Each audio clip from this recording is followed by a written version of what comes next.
Hello, and welcome to Deliver Age-Appropriate Experiences in Your App. I'm Austin, and I'm an engineering manager for iCloud Family. In this video, I will cover 3 topics. First, helping protect kids online. Then, I'll go over the declared age range framework. And lastly, I will show you how to request an age range and build a great age-appropriate experience. I'll start by going over the background that led us to create the declared age range framework.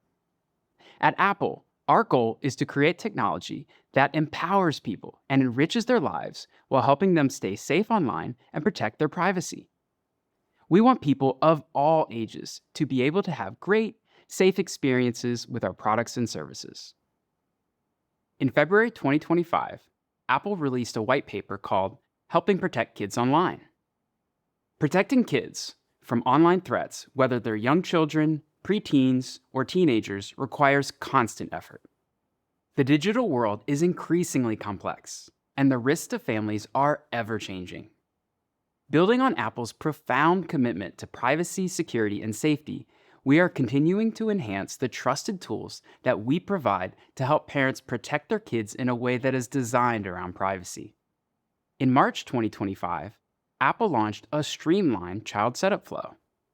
It enables child-appropriate default settings if parents prefer to wait until later to finish setting up a child account.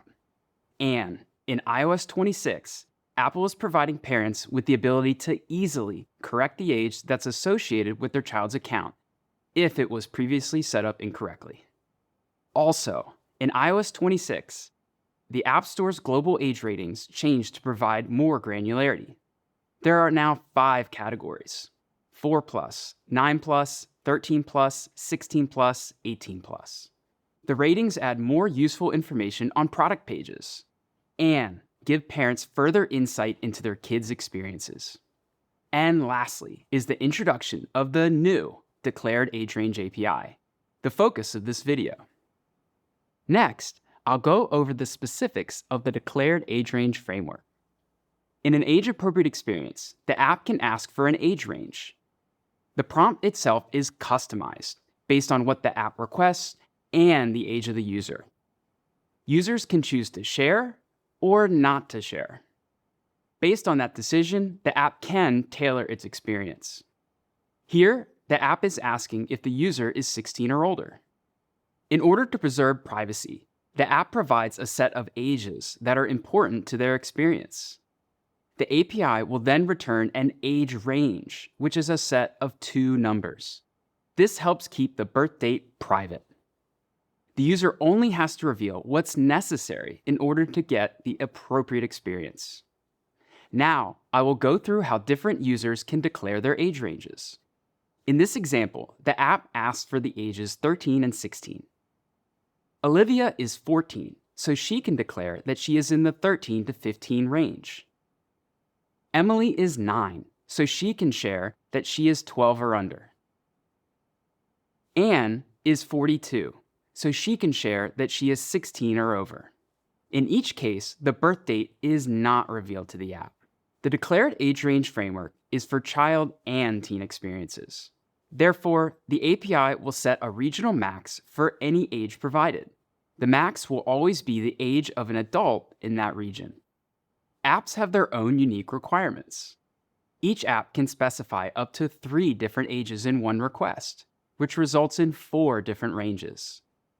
Each range must be at least 2 years in duration. Deciding which ages are right for your app is fundamentally about what experiences an app wants to present or hide from users of different ages. Some apps may base this off of regional requirements, or decide it's required for the best experience. During child onboarding, a parent can learn more about declared age range, confirm their child's age, and choose which sharing option is appropriate for their child. A parent can also manage this by going to Family and Settings, tap on a child, go to Apple Account and Password, and then Age Range for Apps. You can also manage this on the child device by going to Apple Account and Settings, tap on Personal Information, and again, Age Range for Apps is shown. There are 3 different settings for this API. This user is in Always Share. Always Share automatically returns the age range that is asked by the app. If new information is revealed, a notification appears. This user is in Ask First. Ask First displays a prompt to choose whether to share or not. This user is in Never Share. Never Share always declines to share. Nothing is shown when an app requests for the user's age. Keeping birth dates private is essential. So, there are additional measures in the Declared Age Range framework to ensure privacy. When in Ask First, by default, it will only prompt on the anniversary of the original response. Similarly, in Always Share, by default, it will only reveal new age information on the anniversary of the original response. Here's an example. If a child turns 13 and crosses into a new age range, the API will still return 12 or under until the anniversary. Then, on the anniversary of the original age declaration, upon request, the API will then either automatically share or prompt to share. This helps protect users from revealing their birth date.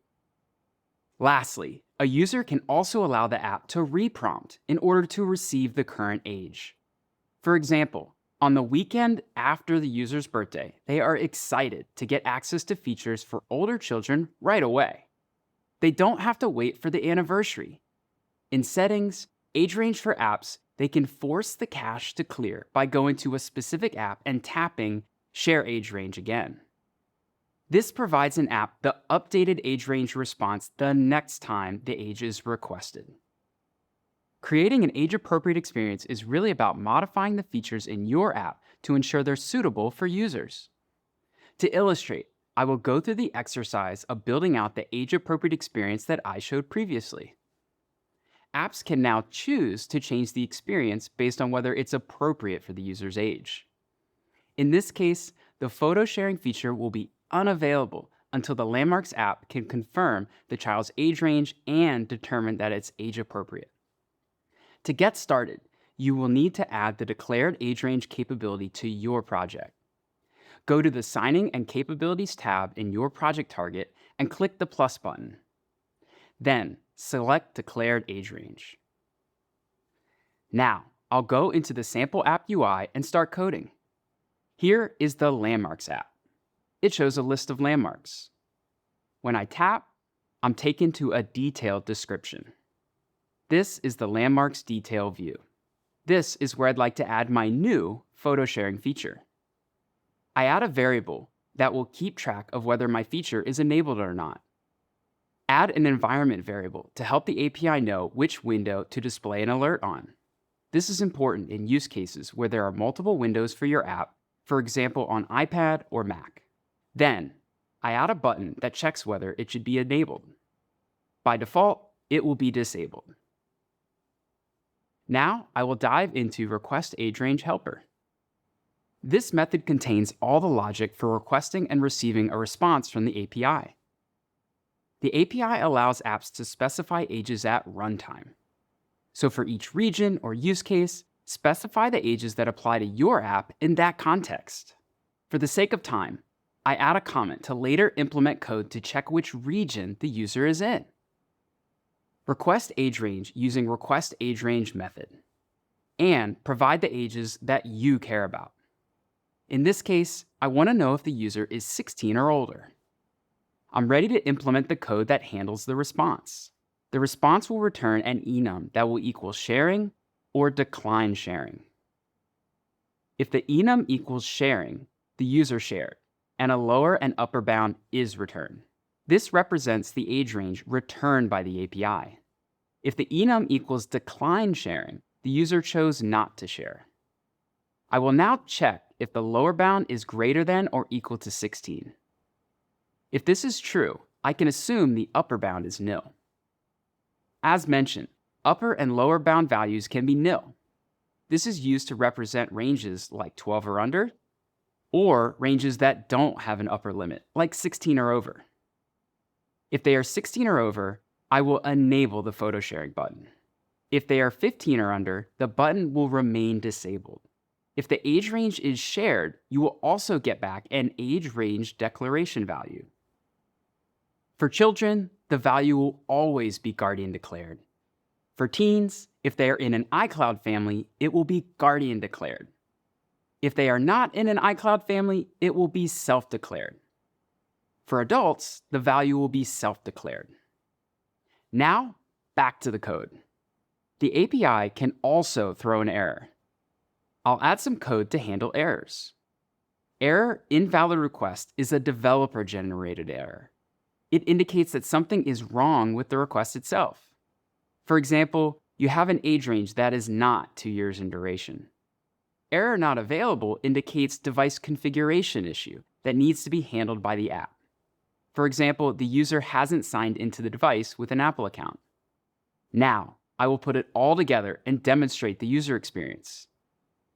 When I open the landmarks detail view, an alert appears, asking if I'd like to share that I'm 16 or older. I choose to share. As expected, the photo sharing experience is now available. There are a few more details that are helpful to know. Because the API will be called often, the system caches the responses so the user doesn't constantly have to answer prompts. Practically speaking, this means apps won't need to worry that calling the API will prompt the user too many times. Cached responses are synced across devices. For example, a cached age range shared on iPhone will sync to Mac. Users can manage cached responses in settings. Additionally, if the upper bound of an age range is below the age of majority, the API returns a set of additional parental controls that the parent has configured for the child. Here, I have code that checks to see if communication limits is enabled for the child. To learn more about it, check out Enhanced Child Safety with Permission Kit. Apps leveraging this framework are able to allow parents to be in control of who a child can communicate with in third-party experiences. So that's the new API. Let me tell you about some other features you can use to protect your users. Sensitive Content Analysis API helps apps provide a safer experience in your app by detecting and alerting users to nudity in images and videos before displaying them on screen. And in iOS 26, the Sensitive Content Analysis API has been expanded to detect and block nudity in live streaming video calls. The Screen Time Framework gives apps the tools needed to help parents and guardians supervise their children's web usage. And Family Controls helps apps provide their own parental controls on a device. Now you know about age-appropriate experiences. Here's what you need to do next. Review Apple's child safety tools at developer.apple.com. Add age-appropriate experiences where they make sense. Use the Declared Age Range framework to properly gate your age-appropriate experiences. Thank you for adding age-appropriate experiences in your app.